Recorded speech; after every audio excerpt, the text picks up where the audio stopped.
I was born Valhalla, Mississippi. Left there I was about 4 years old, approximately came to Memphis. It ended up being 8 kids in all. The neighborhood took it upon themselves to watch us because they knew my mom worked all the time. When we were little, we made a pact that we would all at least graduate from high school. So did all of your siblings finish high school? Did y'all keep the pact? We did, That's except cool. my brother.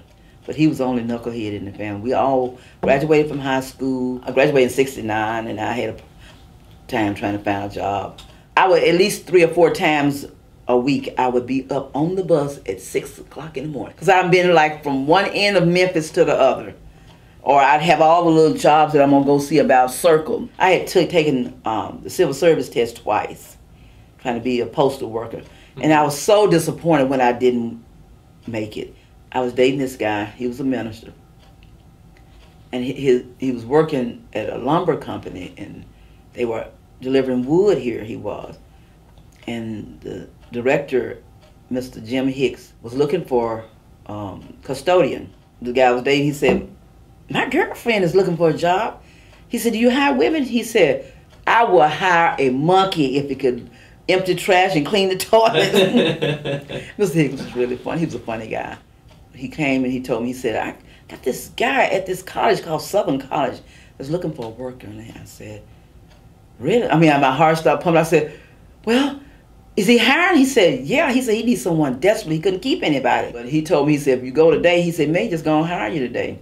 So I started working here in '72, and we got another director called John Irvin, and he was like a presidential candidate or something. Like he was, and he was so particular and so he wanted everything to be just right. And I said, I don't like him.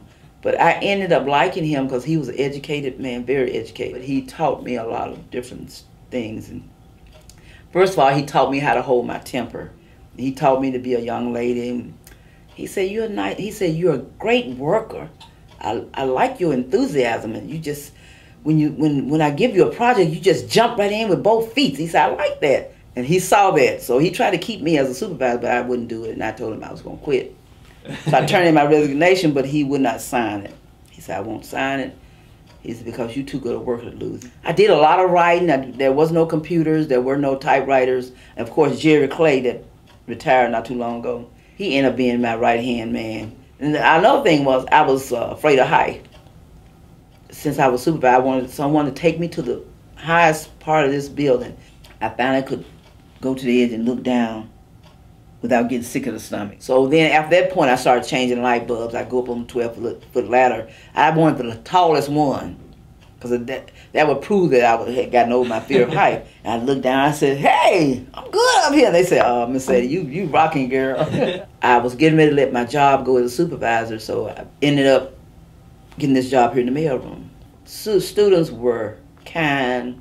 They came from different states. You had students from everywhere. You had Canada. You had people. We had people from England. You're bringing in all that, and you're talking to different. It's got to be exciting to me. I said, "Oh, this place is good. I like this."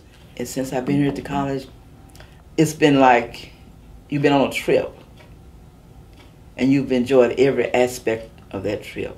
Well, I've seen so many students graduate and come through this college. And I would cry when some of them leave because they would be our work studies, and I don't be wanting them to go. And they cry because they don't want to leave, but they know they got to get out there in the world. It's time to be real. It's time to get out there in the real world. Not be a student anymore, but be a doctor, an OD.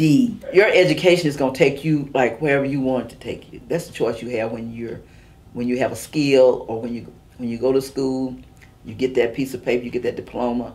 You can learn a lifetime. So just being in one building, this is amazing how long I've been here. And the time has gone by so fast, and I'm going, time for me to retire. I'm real emotional now.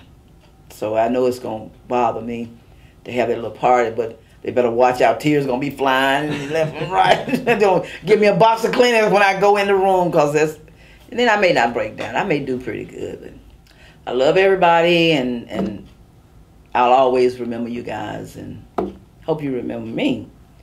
But if you need me, or something special is going on, some special thing you guys got going on, if you want to call on me, you can always call me.